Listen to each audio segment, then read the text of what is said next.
Hey guys, it's Chelsea. Welcome back to my channel. Today I'm going to show you 3 different ways to style these Hergivenhair clip-ins. And if you haven't seen my first video on how I prepare the clip-ins and put them in, you may want to check that video out first. But the first style I'm going to do is a braid out. So I put some clip-ins in the back, and I'm starting with one section, spraying with a little bit of water and some of the Camille Rose Naturals Almond J twisting butter, and just putting that all over my hair and the clip-ins, and then kind of detangling to blend them together. And then I'm just gonna do a regular braid down, but just being really careful at the top to make sure I'm trying to blend my hair with the clip-ins and braid as neatly as I can, because you'll see, but my hair is a little bit shorter, well, a lot shorter than the clip-in, so you can see where it's thicker at the top. So I was just trying to make sure that I concealed that as best I could, but it didn't really affect the way the braid out turned out in the end. At the end of the braids, I just coiled it to keep it together, but like I said, I was kind of worried that the braid out might turn out weird because my hair was a little thicker, but it turned out really good. So if you have shorter hair, you don't have to worry about it blending with these longer clip-ins. So once again, adding a little bit of water and the Almond J twisting butter to the section before detangling, and then doing a plait all the way down. And these clip-ins didn't have any product on them. They were just freshly co-washed and air dried.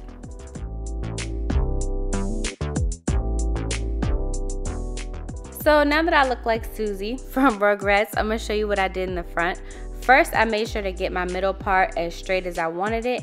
And then on the right side, I added a 3-clip clip-in, parted it, added another 3-clip clip-in, and then parted it once again and added a 2-clip clip-in. But making sure not to put it too close to the front of my head.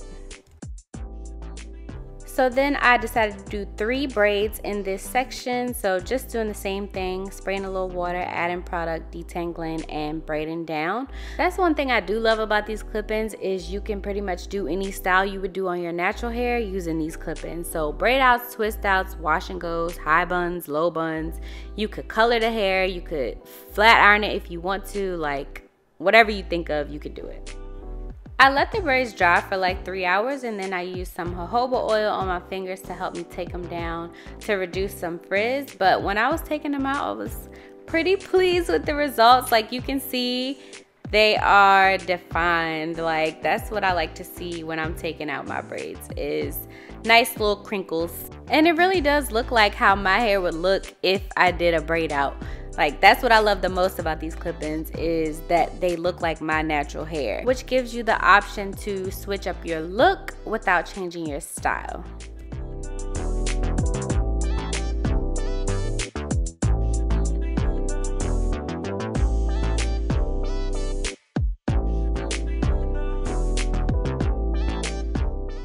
I mean, look at the results. They speak for themselves. So just using a little more jojoba oil, I'm going to separate the braid out a little bit more to get some volume, which it already has a lot of volume, but I wanted it to be big hair, don't care. And when I'm separating, I'm going more so from the ends than actually from the roots, and that just helps with frizz. So in the front, where you could tell where my hair was, I just kind of tucked it under and then made sure none of the clip-ins were showing in the back. But you can just see, like, it blends so well with my hair. You can't tell where my hair ends and the clip-ins begin. Like, you can't.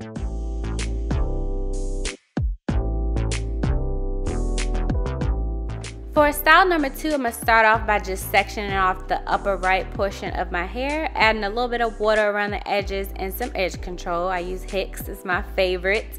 And then I'm just going to brush that in with my hair toothbrush. And I know you could probably see the track when I was parting it, but we're going to fix that. So just tie that off, and then to do the knots, you want to separate into 3 equal size sections, and then twist one of them around your finger and then around itself, and then you bobby pin it down. I'm only showing 2 of the sections right here, but I used 3 sections. So this is the 3rd section. I'm twisting it around itself and then around the knot, and then bobby pinning that down.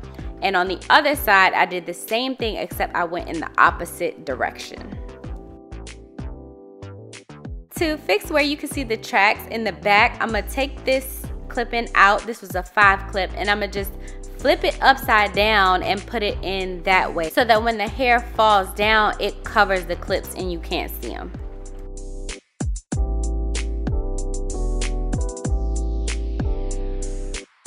Last thing I'm gonna do is just add some lock jewelry to my little knots up there and do my edges. The lock jewelry I got from the beauty supply store for like $1. But yeah, that's style number 2. And this one is my favorite.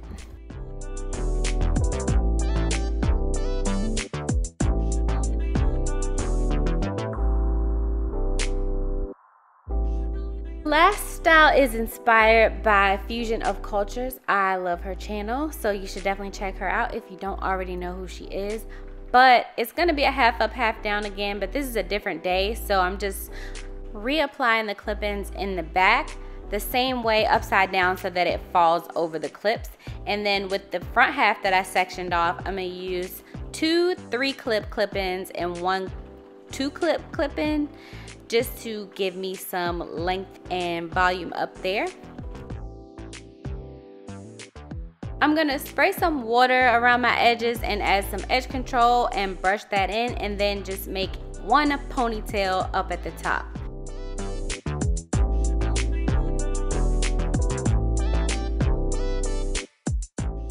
I'm gonna tie down my edges and then split the top section into 2.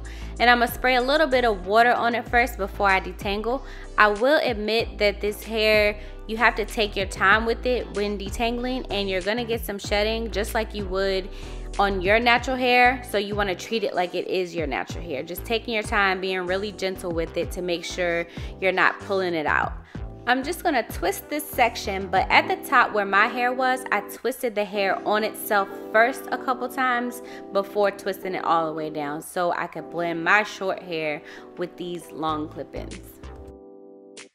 But some of my hair still was sticking out, so I just kind of bobby pinned it down back behind the twist so it wasn't sticking out, and then I pinned the twist down to my head so that they would stay in place. To accessorize, I'm adding some lock jewelry, surprise, surprise.